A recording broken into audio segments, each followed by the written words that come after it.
Don't have on my glasses, prescription.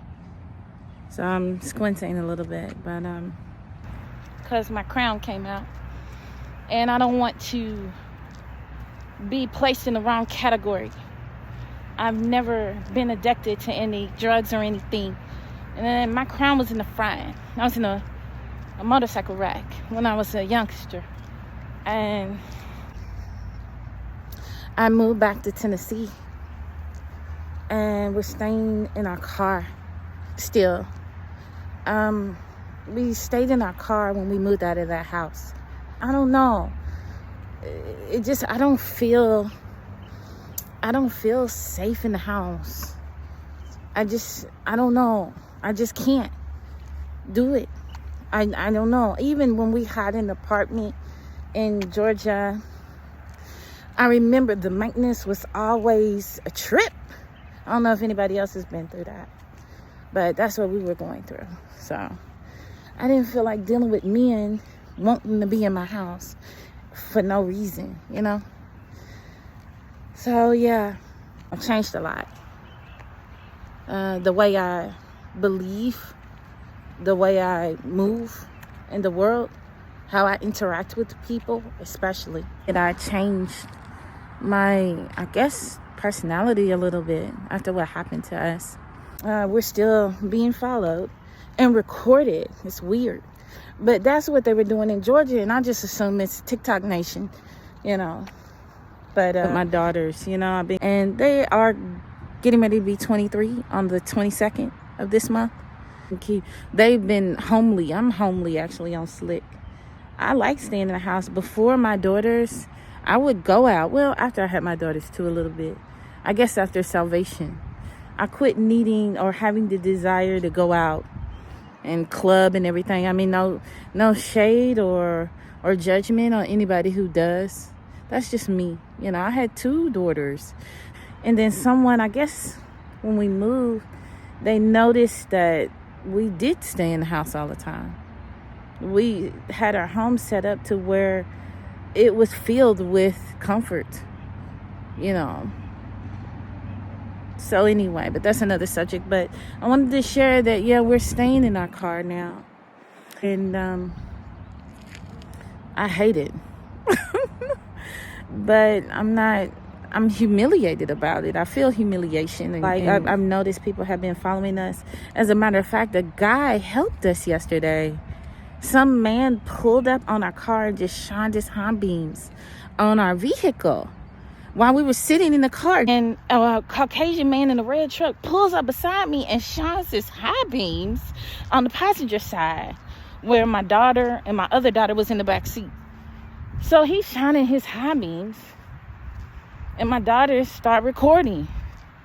So he drives and he parks a few feet away, and then somebody come out of the blue and start shining their high beams on him. And then they parked beside him. Then they pull out and shine their high beams on the other side and park beside him. I don't know what words they had, but the Caucasian man pulls off and shines his high beams on the car that was acting like they was beefing with him, and then drove off. The white car drove off, but he turned his lights off completely and went hidden somewhere. And I'm like, okay, did he help, or is he watching us? I mean, I left the movie an hour early. I come back to my car, and it's an Indian couple, a man and a woman, standing at my car like they was getting ready to get in, talking. And I said, okay. And then under the awning, there was a Hispanic younger man. And when I started my car from where the Hispanic man was standing, and with the remote, and they were shocked. I left my movie an hour early. It was Waterworld, Avatar. I just wanted to see if it was gonna be good, and because everybody been saying it was bad. So I get in my car, and then the Hispanic couple, they walk to a vehicle that was still in eye shot but far away, and they both got in the back seat.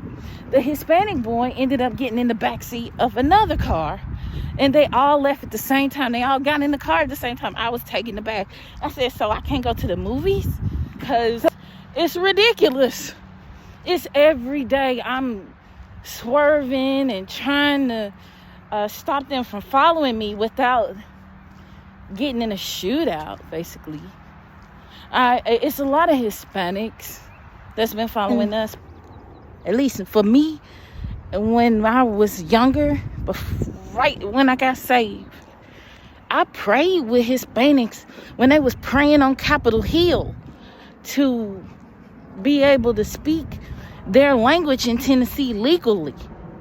And the Hispanics have been acting like they got war with women, black women, single mothers. It's the streets. The streets have changed. I don't know if it's just immigrants. I'm writing a book about it. It's not as easy as I thought it would be. I have to take a break because I feel like I need to get myself together a lot in the writing. And I don't know how that neighborhood feels. I don't know what they're going through over there. I don't believe in hiding a sex offender. I don't believe in hiding anybody who breaks the law. I'll help. If I see a man trying to fight a woman in the streets, if I see it, I'm gonna help you. I feel you out there, ladies. The only difference is I woke up with no clothes on and my daughters, you know what I mean? You know what I mean? For the rest of our lives, we gotta live with this. And everybody, it doesn't seem like anybody cares until that man that took up for us. Anyway, I just wanted to make a video. It's been a minute. I'm gonna try to make more because I'm writing a book. It's a big deal.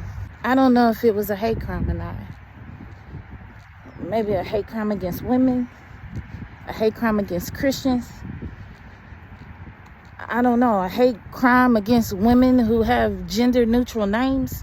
No other women out there are going through it.